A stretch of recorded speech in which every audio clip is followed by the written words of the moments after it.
पहलगाम वाक़े का जिक्र करेंगे। इस साल अप्रैल में पहलगाम हमले को भारतीय हुकूमत ने एक बड़ा कौमी सानहा करार दिया, जिसका इल्ज़ाम फौरी तौर पर पाकिस्तान पर लगा दिया गया। मगर वक्त गुजरने के साथ साथ इस वाक़े के कई पहलू मंजर-ए-आम पर आए। कांग्रेस के सीनियर लीडर, ओपोजिशन रहनुमा और साबिक वज़ीर दाखिला पी चिदम्बरम ने इंडियन जरीदे द क्विंट को दिए गए एक इंटरव्यू में कहा है कि पहलगाम दहशतगर्दाना हमले में पाकिस्तान के मुलव्विस होने का कोई सबूत नहीं है। भारतीय हुकूमत ये क्यों समझती है कि पहलगाम वाक़े में मुलव्विस दहशतगर्द पाकिस्तान से आए हैं? क्या मोदी सरकार ने इन दहशतगर्दों के पाकिस्तानी होने की तस्दीक की? क्या इनके पास इस बात के कोई सबूत है? इसके अलावा उन्होंने कहा कि पहलगाम में मुलव्विस जो दहशतगर्द है वो पाकिस्तान से आए थे। कि इसका अभी तक भारत कोई सबूत दे सका है या नहीं? साबिक भारतीय वज़ीर दाखिला ने मजीद कहा कि हमला करने वाले भारतीय भी हैं और ये भी हो सकता है कि उन्होंने भारत में ही दहशतगर्दी की तरबियत हासिल की हो। चिदम्बरम ने इल्ज़ाम आयद किया है कि हुकूमत नेशनल इन्वेस्टिगेशन एजेंसी की उस रिपोर्ट को भी मंजर-ए-आम पर नहीं ला रही जो इस हमले से मुताल्लिक तफ्तीश पर मबनी है। हमलावरों की शनाख्त, उनका नेटवर्क और उनके असल मक़सद से मुताल्लिक तफसीलात अभी तक एक राज बनी हुई है। इंडिया के चीफ ऑफ डिफेंस स्टाफ ने भी ये तस्लीम किया है कि कुछ स्ट्रेटेजिक गलतियां हुई हैं, मगर मोदी हुकूमत खामोश है। पहलगाम हमले के बाद भारत के अंदर से कई आवाज़ें उठी कि यह हमला पाकिस्तान की साजिश नहीं बल्कि अंदरूनी सिक्योरिटी की नाकामी का नतीजा है। इन आवाज़ों को दबाने के लिए मोदी सरकार ने मीडिया पर पाबंदियां लगाईं और अपोजिशन पर गद्दारी के इल्जामात आयद किए, मगर अब वक्त के साथ साथ वही दबी हुई आवाज़ें दोबारा से बुलंद होना शुरू हो गई हैं। भारत में लोग सवाल करने लगे हैं कि हुकूमत यह हमला रोकने में क्यों नाकाम रही? हमलावर आज तक क्यों नहीं पकड़े गए? दुनिया ने मोदी सरकार की कहानी पर यकीन क्यों नहीं किया? भारत के कितने जहाज तबाह हुए? इन नुकसानात को क्यों छुपाया गया और भारत को आलमी सतह पर सिफारती तन्हाई का सामना क्यों करना पड़ा?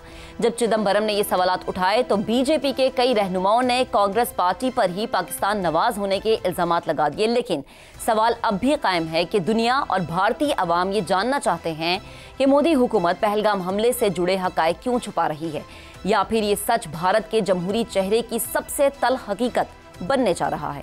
अपने पैनल के सामने सवाल हम ये रखेंगे कि पहलगाम हमला पाकिस्तान के मुलव्विस होने का कोई सबूत मौजूद नहीं और भारतीय शहरी, सीनियर कांग्रेस लीडर, साबिक वज़ीर ख़जाना और दाखिला पी चिदम्बरम मोदी का पोल खोल चुके हैं।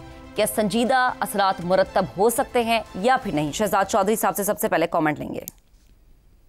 अच्छा, एक तो देखिए, सबसे पहले कि भारत के लिए, भारत के मुस्तकबिल के लिए, वहाँ के लोगों के लिए इस बहस का भारत में छेड़ना एक बहुत ही मुस्बत बात है।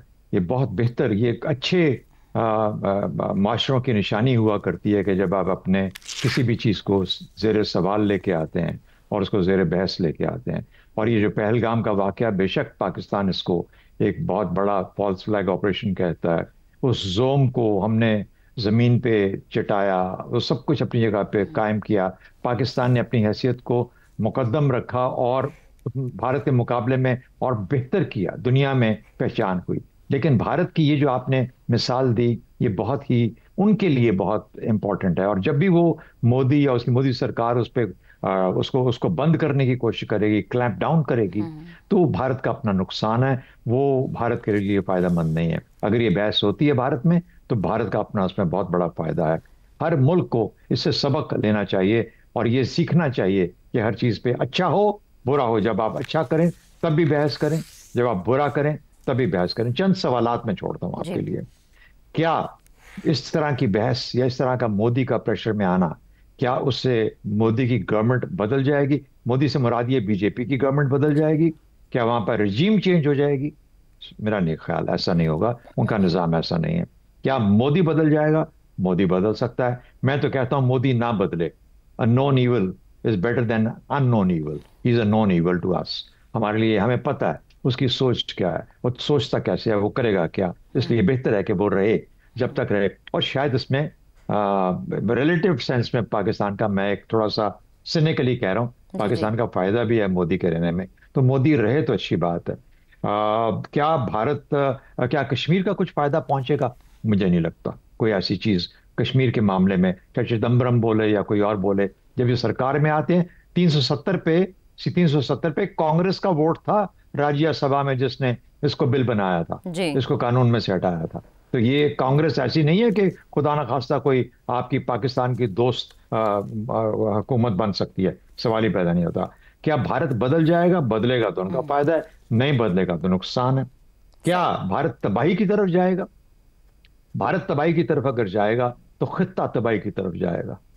ये एक मजबूरी है आज के माहौल की, आज की दुनिया की, ग्लोबल दुनिया की। तो सही। इसलिए हम भारत की तबाही जब चाहते हैं तो ख्याल रखें कि पूरे का पूरा खित्ता तबाही की तरफ जाएगा। सही, और बहुत सारी बेहतरी की चीजें बात क्या होती है? जी, और बहुत बेहतरी सारी की बात चीजें ये इससे होती जुड़ी है, होगी। एक मिनट जी मैं बात मुकम्मल कर जी लूं। जी प्लीज। बेहतरी की बात ये होती है कि आप हर चीज में से एक अच्छाई का पहलू लेके तमाम लोग एक खित्ते को, पाकिस्तान के तो है ही है, जी जी। लेकिन खित्ते को अच्छाई की तरफ लेके जाएं और कश्मीर का मामला वहां से तय करने की कोशिश करें। चलें हसन साहब आपकी तरफ आते हैं। अगर हमला अंदरूनी था तो मोदी सरकार इस हकीकत से खौफजदा क्यों है? क्या मोदी सरकार को यह लग रहा है कि सच अगर सामने आ गया तो बहुत बड़ी सियासी कीमत चुकाना पड़ेगी हमें? मैं आपके सवाल तक रहूंगा। अच्छा जो मेरे सामने है, जी आपने बैकग्राउंड दे के पूछा क्या संजीदा असरात मुरतब होंगे। जी। एक बात जिसकी तरफ इशारा किया है शहजाद साहब ने कांग्रेस के हवाले से, अच्छा वो बिल्कुल जहन में रखने वाली बात है, लेकिन संजीदा असरात की तवक्को फॉर्च्यून हंटर से नहीं, क्लाइंबर से नहीं, मुदब्बराना विजनरी क़यादत से की जा सकती है। मोदी का तो इतना लंबा करियर है हमारे सामने। अच्छा, अपनी ज़ाती क़यादत के लिए कौमों के मुस्तकबिल से खेलने वाले लोगों से ऐसी तवक्कुआत कम से कम मैं वाबस्ता नहीं कर सकता। अब की बार 400 बार टाइप जो 420 किस्म के लोग होते हैं तो उनसे ऐसी तवक्को नहीं हो सकती। एक बात से मैं थोड़ा डिसएग्री करूंगा शहजाद चौधरी साहब से कि इसको रहना चाहिए, इसमें पाकिस्तान का फ़ायदा है।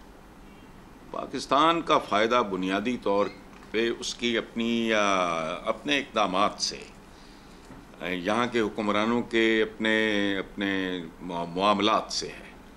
एक बात। दूसरी बात, मेरा नहीं ख्याल, और मैं यकीन से कह सकता हूँ, मैं कंटेस्ट कर सकता हूँ कि मोदी से गया गुजरा आदमी हिंदुस्तान की तारीख में कोई वज़ीर आज़म बने। मुझे कई नाम याद आ रहे हैं, but I don't want to waste your time. जी, मोदी और तरह की एक सही, कांग्रेस भी ठीक है, प्रो पाकिस्तान ना सही, लेकिन वो एबनॉर्मल लोग नहीं है। ये मुझे नॉर्मल नहीं लगता यार।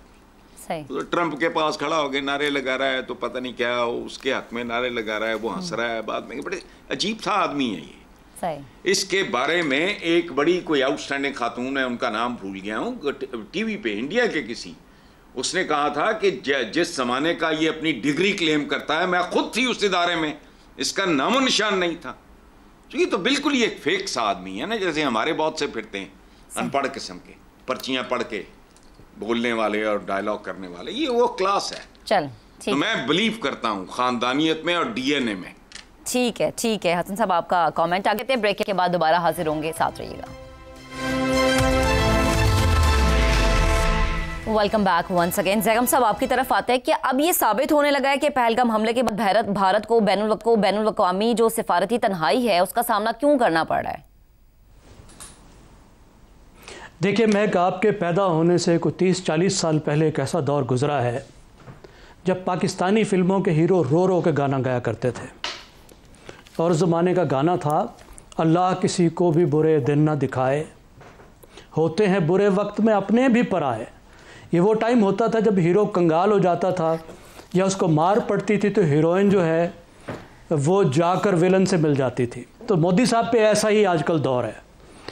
उनका दिफाई कामयाबी का, जंग में जो कामयाबी का बयानिया था, उसको दुनिया ने भी मुस्तरद किया और घर से भी उसको एक सेटबैक मिली। सबरामनियम स्वामी जो उनकी पार्टी के एक सीनियर लीडर हैं, साबिका मिनिस्टर हैं, उन्होंने जहाज़ों की तादाद गिनवा दी। हाँ।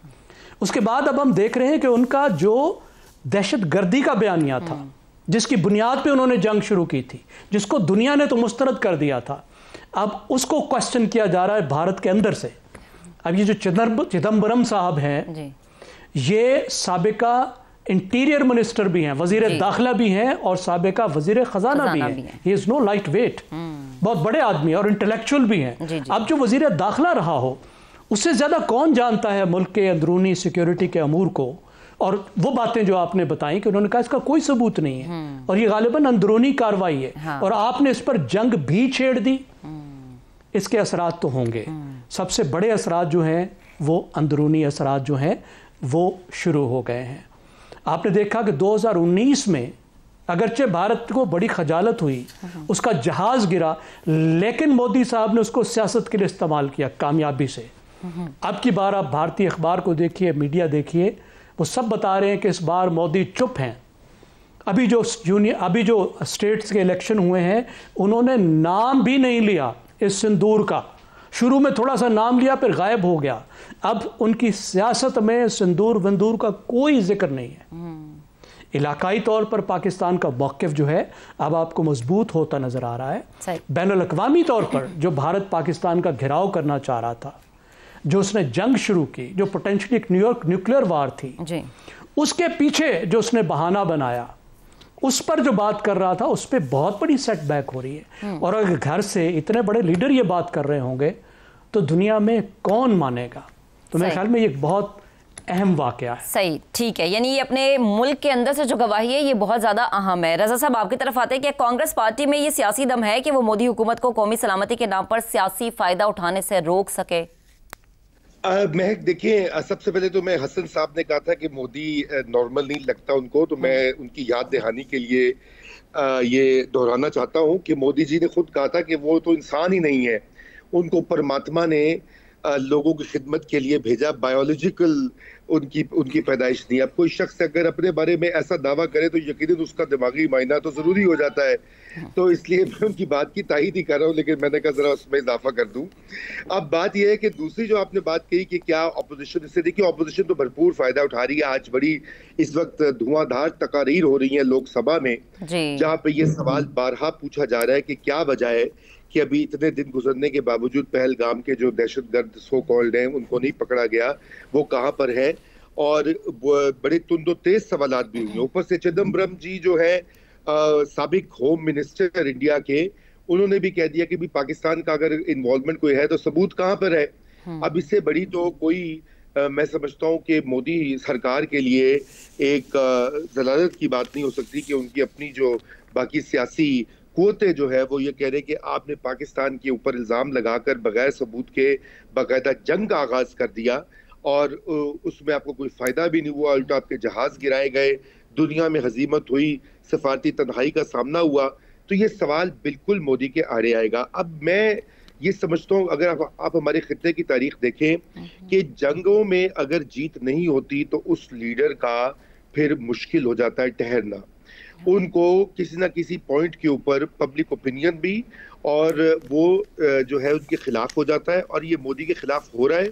उनके जो सरबराह है आरएसएस के, उन्होंने ऑलरेडी इशारा कर दिया कि 75 साल की उम्र में लीडर्स को रिटायर हो जाना चाहिए। मोदी जी सितंबर में 75 के हो रहे हैं, इसलिए ये अब इंडिया में इसको देखा जा रहा है कि ये एक इशारा है कि मोदी जरा अपनी या तो अपने काम ठीक करो या घर जाने की तैयारी करो। तो इसलिए मैं ये समझता हूँ कि मोदी जो है वो कांग्रेस जीते ना जीते, उसको फायदा हो ना हो, मोदी का वो की मुश्किलात में मजीद इजाफा होगा आने वाले। और एक इजाफा तो रजा साहब ये भी है ना जिसको हमें मद्देनजर रखना है कि भारत जो है उसकी जो अवाम है वो खुद जो है अब क्रिटिसाइज करती है हमें मोदी सरकार को, नजर आती है कि हमें जवाब दिया जाए कि पहलगाम वाकई के जिम्मेदार आखिर कौन है।